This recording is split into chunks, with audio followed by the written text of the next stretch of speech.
اب یہ طویل آیت آ رہی ہے جس میں محرمات ابدیہ کا بیان ہے کہ کن رشتوں میں نکاح کا معاملہ نہیں ہو سکتا، ایک مرد کن کن اپنی خواتین رشتہ داروں سے شادی نہیں کر سکتا۔ حرمت علیکم امہاتکم، حرام کر دی گئی تم پر تمہاری مائیں، نمبر ایک، وبناتکم تمہاری بیٹیاں، واخواتکم اور تمہاری بہنیں، وعماتکم اور تمہاری پھوپھیاں، وخالاتکم اور تمہاری خالائیں، وبنات الاخ اور بھائی کی بیٹیاں یعنی بھتیجیاں، وبنات الاخت اور بہن کی بیٹیاں یعنی بھانجیاں، وامہاتکم اللاتی ارضعنکم اور تمہاری وہ مائیں جنہوں نے تمہیں دودھ پلایا ہے، واخواتکم من الرضاعۃ اور تمہاری دودھ پلانے والیوں کی بیٹیاں کہ جو تمہارے اب بہن بن گئی ہیں رضاعی، وامہات نسائکم اور تمہاری بیویوں کی مائیں یعنی ساس جن کو ہم کہتے ہیں خوش دامن، وربائکم اللاتی فی حجورکم اور اگر وہ کہ جو ربیبہ ہوں جو تمہارے ہاں پلی بڑھی ہوں، من نسائکم اللاتی دخلتم بہن، ربیبہ ربیب اس کو کہتے ہیں کہ ایک عورت کے پہلے کوئی اولاد تھی، آپ نے ان سے شادی کی ہے تو وہ اولاد بھی ساتھ لے آئی ہے، اب وہ آپ کی بیٹے بیٹیاں ہی ہو گئی آپ کی، لیکن وہ آپ کے حقیقی بیٹے بیٹیاں نہیں، ربیب کہلاتے، ربیب اور ربیبہ، تو وہ ربیب اور ربیبہ بھی حرام ہے اگر جو ماں ہے اس کے ساتھ مقاربت کی ہو، اگر اس کے ساتھ تعلق زن و شہ ہوا ہے تو پھر وہ ربیبہ جو ہے بچی جو آئی تھی اس کے ساتھ وہ بھی حرام ہو گئی، لیکن اگر کسی وجہ سے بغیر اس کے کہ ان کے ساتھ کوئی جنسی تعلق ہو طلاق ہو جائے تو پھر اس ربیبہ کے ساتھ نکاح ہو سکتا ہے۔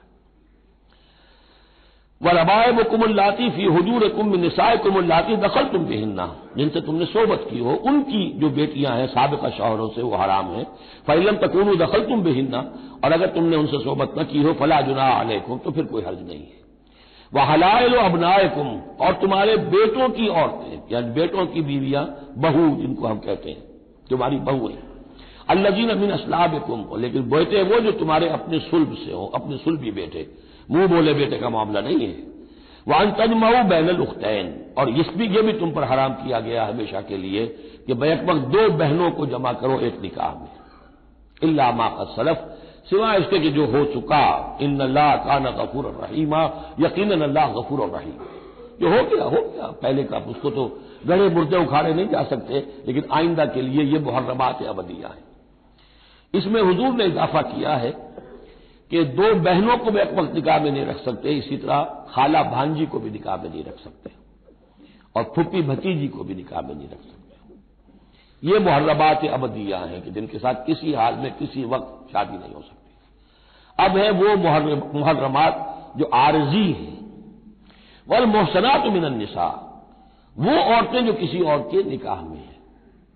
اب یہ اس وجہ سے کہ وہ اس کے نکاح میں ہے آپ پر حرام ہے، ہاں اگر وہ طلاق دے دے پھر آپ شادی کر سکیں گے اس سے، لیکن یہ کہ اس کے اوپر جو حرمت ہے اس کی وہ حرمت ابدی اس نوع کی نہیں ہے جو اس آیت میں جو بیانات ہوئی، بلکہ یہ کہ وہ تو کسی اور کے نکاح میں ہونے کے محسنات، حسن کہتے ہیں قلعے کو، جو قلعے میں ہیں پہلے ہی ایک خاندان کے قلعے کے اندر ہیں وہ اور شور والیاں ہیں،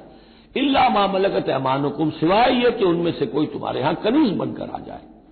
اب ظاہر بات ہے جنگ ہوئی ہے، وہ عورتیں جو ہے مشرک مردوں کی بیویاں ہیں، وہ لونڈیاں بن کے آ گئی ہیں، تو اگرچہ وہ بیویاں ہیں مشرکوں کی، محسنات ہیں اس معنی میں، لیکن وہ لونڈی کی حیثیت سے آپ کے لیے جائز ہوں گی۔ کتاب اللہ علیکم یہ اللہ کی کتاب ہے، حکم ہے، فرض ہے تمہارے اوپر۔ وَأُحِلَّ لَكُم مَّا وَرَاءَ ذَٰلِكُمْ اب اس کے علاوہ تمہارے لیے تمام عورتیں حلال ہیں۔ تو آپ نے دیکھا کہ کتنی تھوڑی سی تعداد میں عورتیں ہوئیں کہ جن سے نکاح حرام ہوا، باقی کثیر تعداد، یعنی مباحات کا دائرہ بہت وسیع ہے، محرمات کا دائرہ بہت محدود ہے۔ ان تبتغوا باموالکم لیکن یہ کہ اس کے لیے نکاح ہوگا مہر دے کر، اموال کے ساتھ تم اس میں نکاح کرو، محسنین نیت ہو گھر میں بسانے کی، قلعے میں لانے کی، غیر مسافرین صرف مستی نکالنے کی نہیں۔